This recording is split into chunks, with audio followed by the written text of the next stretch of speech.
Hello everyone, welcome to this video. আমি ৰিজনিংৰ কেইটামান গুৰুত্বপূৰ্ণ প্ৰশ্ন আলোচনা কৰিম যেটা আমাৰ আগতেও আহি গৈছে ঠিক আছে ইয়াৰে আজি আমাৰ প্ৰথমটো কোৱেশ্চন হৈছে শৃংখলটো আগবঢ়াই নিবলৈ প্ৰয়োজনীয় শব্দটো কি হ'ব পাৰে এতিয়া শৃংখলটোত কি আছে পেণ্টাগ্ৰাফ ঠিক আছে পেণ্টাগ্ৰাফ আছে তাৰ পিছত আকৌ কি আছে এণ্টাগ্ৰাফ ঠিক আছে ইয়াতে আমাৰ কি পাৰ্থক্য হৈছে ইয়াতে আমাৰ ইয়াৰ যোনটো ফাৰ্স্ট লেটাৰ আৰু ইয়াৰ লাষ্ট লেটাৰ হেকিটা নেক্সটত আমি দেখিবলৈ পোৱা নাই ঠিক আছে ইয়াত যদি আমি পি টো কাটি দিও এইচ টো কাটি দিও দেখিবলৈ কোনটো নিচিনা হৈছে এটো নিচিনা ইয়াত যদি আমি ফাৰ্স্ট টো আৰু লাষ্ট টো কাটি দিও দেখিবলৈ কোনটো নিচিনা হৈছে এটো নিচিনা ঠিক আছে এতিয়া আমি কি কৰিম এই ইয়াটো ফাৰ্স্ট টো আৰু ইয়াৰ লাষ্ট টো কাটি দিলো কোনটো নিচিনা হ'ব টি এ জি আৰ আৰ কোট আছে টি এ জি আৰ আমাৰ অপচন বি ত আছে তেতিয়া হলে কোনটো হ'ব আমাৰ নেক্সট টো এটো হ'ব ঠিক আছে টি এ জি আর অপচন বি ত আমাৰ আছে এনেকা ধৰণে আমি ভাবিব পাৰো তাৰ পিছৰ কোৱেশ্চনটোলৈ আহো ইয়াতে আমাৰ কেনেকা ধৰণে আছে ক্ৰমটো অনুক্ৰমটোৰ অমিল ৰাশিটো চিনাক্ত কৰা ঠিক আছে এতিয়া আমি চাম এই দুটাৰ মাজত আমাৰ পাৰ্থক্যবিলাক কেনে ধৰণে আছে এই গিটাৰ ভিতৰত ঠিক আছে 7 আৰু 10 ৰ মাজত কিমান আছে 10 ৰ পৰা 7 গুচি গল কিমান থাকিলে 3 থাকিলে ঠিক আছে 10 ৰ পৰা 7 গুচি গল 3 থাকিলে এতিয়া 15 ৰ পৰা 10 গুচি গল কিমান থাকিলে 15 ৰ পৰা 10 গুচি গলে 5 থাকিলে ঠিক আছে 22 ৰ পৰা 15 গুচি গল 22 ৰ পৰা কিমান গুচি গল 15 গুচি গল কিমান থাকিলে 7 এতিয়া আমি এই তিনটা যদি চাও 3 5 7 এইকিটা আমাৰ অযুগ্ম সংখ্যা ক্ৰমে বাঢ়ি আহিছে হয়নে 3 পালো 3 ৰ পিছত এটা এৰি 4 এৰি 5 পালো 5 ৰ পিছত 6 এৰি 7 পালো 7 ৰ পিছত 1 এটা এৰি দিম 8 টো এৰি দিম 9 আছে নাই চাও আমাৰ 30 ৰ পৰা 22 যাব লাগিলে 9 নেপাও ঠিক আছে অমিল ৰাশিটো উলিয়াবলৈ কৈছে অমিল ৰাশিটো চিনাক্ত কৰিবলৈ কৈছে এতিয়া আমাৰ 30 ৰ পৰা 9 যাব লাগিলে আমাৰ 22 নাপাও তেতিয়া হলে এডখত কি হ'ব লাগিছিলে এডখত হ'ব লাগিছিলে আমাৰ 31 ঠিক আছে 31 হ'ব লাগিছিলে এটা 30 ৰ পৰা 22 যাব লাগিলে আমি কিমান পাম 8 হে পাম 31 হোৱাহেতেন আমাৰ এটো 9 গুচি যোৱাহেতেন কিমান থাকিলেহেতেন 22 থাকিলেহেতেন আকৌ এটো যদি 31 হ'ল হেতেন তেতিয়া হলে আমাৰ এটোৰ লগত সম্পৰ্কটো মিলাই চাও মিলিবনে নাই তে ঠিক আছে 42 ৰ পৰা যদি 31 গুচি যায় তেতিয়া 11 ঠিক আছে 9 ৰ পিছত 11 টোৱে হৈছে আমাৰ কি 9 ৰ পিছৰ অযুগ্ম সংখ্যাটো ঠিক আছে 9 ৰ পিছৰ অযুগ্ম সংখ্যা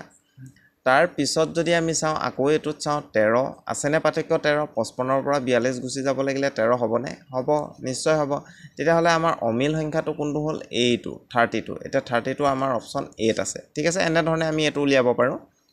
তাৰ পিছলৈ যাও তাৰ পিছৰ কোৱেশ্চনটো আমি চাইছো পিছৰ কোৱেশ্চনটো ইয়াতে আছে 2 আছে 6 আছে 24 60 আৰু 120 আৰু কিমান আছে 116 ঠিক আছে ইয়াতে আমাৰ এই শৃংখলটোত অমিল ৰাশিটো চিনাক্ত কৰিবলৈ কৈছে অমিল ৰাশিটো আমি চিনাক্ত কৰিম এটা যেহেতু ইয়াত আমাৰ বাঢ়ি আহিছে ইয়াত পূৰণ আৰু যোগেই হ'ব ঠিক আছে পূৰণ আৰু যোগ মানে কেতিয়াবা পূৰণো হ'ব পাৰে কেতিয়াবা যোগো হ'ব পাৰে কিন্তু ইয়াত আমাৰ যেটো কমপ্লেক্স ফৰ্মত আছে এটো কোনো আমাৰ পূৰণ কৰিব লাগিলে নোলাব পাৰে ঠিক আছে 2 3 গুণ 6 আকৌ 6 4 গুণে 24 ঠিক আছে কিন্তু 24 এ আকৌ এই 60 টো নোলাগে ঠিক আছে অকল পূৰণৰ ক্ষেত্ৰত আমাৰ এটো হয়ত নহব হেতু কাৰণে আমি কেনেকে ধৰণে কৰিব লাগে যোগো কৰিব লাগিব হেতু আমি চাম এতিয়া আমি যদি এটা ফৰ্মুলা এপ্লাই কৰো ইয়াতে 1 * 1 + 1 ঠিক আছে তেতিয়া আমাৰ কিমান ওলাই এই দুটা পূৰণ কৰিলো আৰু এফালে এটো যোগ কৰিলো 1 * 1 আৰু এফালে 1 এটা যোগ কৰিলো কিমান ওলাই গল 2 ওলাই গল ঠিক আছে তেনেকে ধৰণে 2 স্কয়াৰ প্লাস 2 কৰিব লাগিলে আমাৰ কিমান লাভ 2 * 2 = 4 4 5 6 ঠিক আছে 6 ওলাইছে 2 ওলাইছে 6 ওলাইছে আৰু নেক্সট টো ওলাই নেকি আমি চাও 24 টো কেনেকে ধৰণে 3 স্কয়াৰ প্লাস এফালে আমাৰ কিমান আছে 2 এফালে আহি যাব 3 3 3 * 9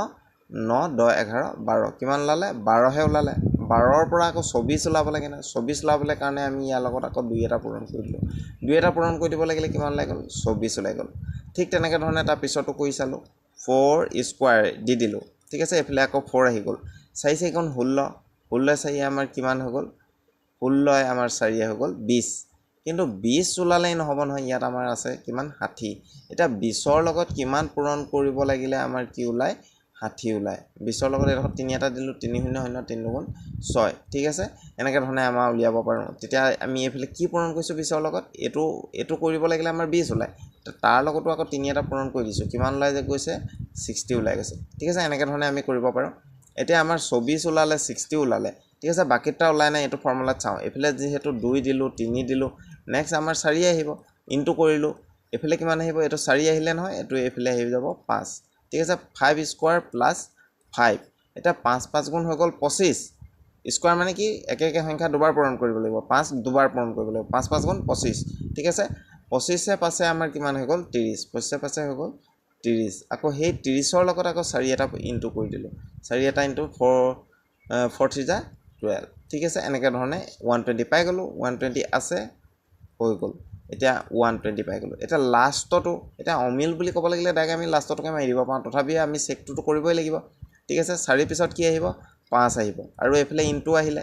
এতিয়া এইফালে 5 আহিলে ওপৰত এতিয়া কি আহিব 6 স্কোয়াৰ ঠিক আছে 6 স্কোয়াৰ প্লাস কি আহিছে 6 এতিয়া আমাৰ এই 6 6 যা কিমান হৈ গ'ল 6 6 যা 36 আকৌ এইফালে প্লাস 6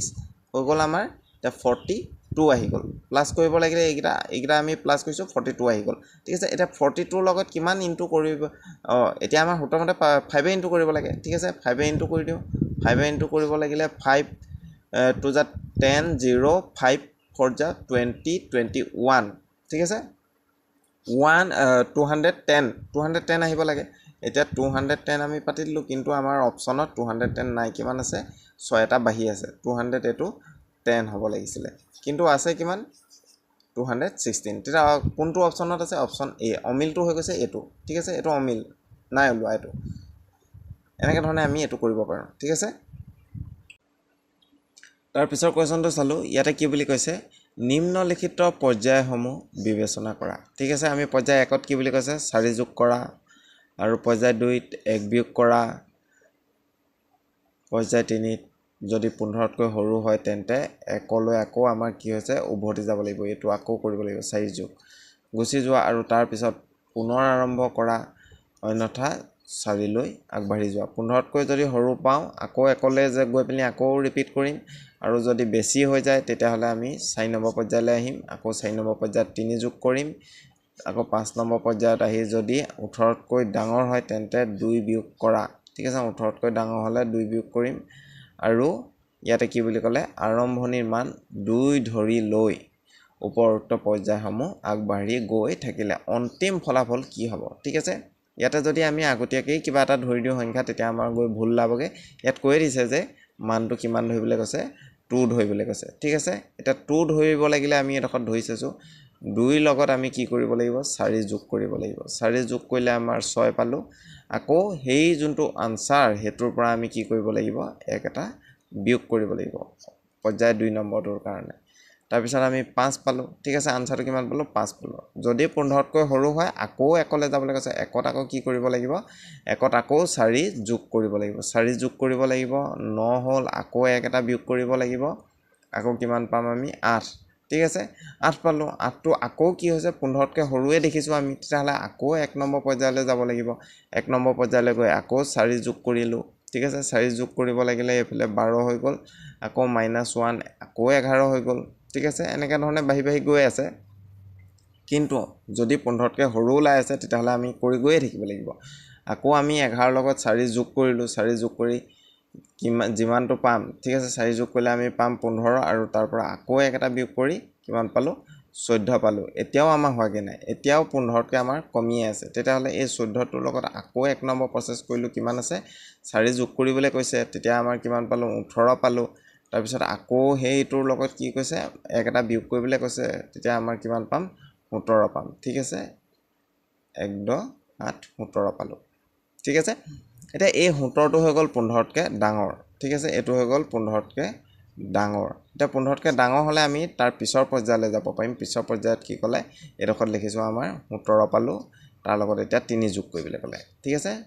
15তকৈ ডাঙৰ পালে 3 যোগ কৰিবলৈ কৈছে 3 যোগ কৰি দিলোঁ এতিয়া কিমান হৈ গ'ল 20 হৈ গ'ল আকৌ এটা কণ্ডিশ্যন কৈছে 5 নম্বৰত যদি 18তকৈ ডাঙৰ হয় ঠিক আছে 18তকৈ যদি ডাঙৰ 20টো নিশ্চয় 18তকৈ ডাঙৰ তেন্তে কি কৰিবলৈ কৈছে 2 এটা বিয়োগ কৰিবলৈ কৈছে 2 এটা যদি আমি বিয়োগ কৰি দিওঁ পালোঁ কিমান পালোঁ 18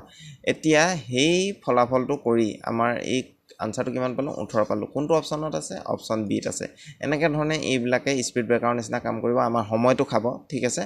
সময়টো খাই পেলি আমাৰ টাইমটো নুজুৰা কৰিবগে পাৰে ঠিক আছে সেইবাবে আমি এইবিলাকৰ যদি প্ৰেক্টিছ কৰি থাকোঁ তেতিয়া আমি খুব সোনকালে আমি কৰিব পাৰিম ঠিক আছে আমি তাৰ পিছৰ প্ৰশ্নটোলৈ যাওঁ পিছৰ প্ৰশ্নটো কি বুলি ক'লে নিম্নলিখিত কোন জোৰ শব্দই নতুন দিল্লী চাৰমিনাৰ নতুন দিল্লী আৰু ইষ্টু চাৰমিনাৰ ঠিক আছে এই দুটাৰ মাজত সম্পৰ্ক এটা স্থাপন কৰিছে আৰু সম্পৰ্কটোৰ সদৃশ সম্পৰ্ক স্থাপন কৰে তলৰ কোনটোৱে কৰে ঠিক আছে এতিয়া কলকাতা আমাৰ ভিক্টোৰিয়া মেমৰিয়েল কলকাতাত আছে ঠিক আছে ইয়াতে আমাৰ নতুন দিল্লী আৰু চাৰমিনাৰ মাজৰ সম্পৰ্কটো একেবাৰে নিমিলে কাৰণ নতুন দিল্লীত চাৰমিনাৰ নাই চাৰমিনাৰ কিহত আছে চাৰমিনাৰ আছে হায়দৰাবাদত ঠিক আছে তাৰ পিছত আমাৰ যদি পিছৰকেইটা চাওঁ মুম্বাইৰ লগত গেটৱে অফ ইণ্ডিয়া ঠিক আছে মুম্বাইটো গেটৱে অফ ইণ্ডিয়া আছে চেন্নাইত আমাৰ কি আছে লালকিল্লা চেন্নাইততো লালকিল্লা নাই লালকিল্লা আমাৰ দিল্লীত আছে ঠিক আছে আগ্ৰাত তাজমহল আছে এইটো হয় কিন্তু এইটো আৰু এইটো এই দুটা আমাৰ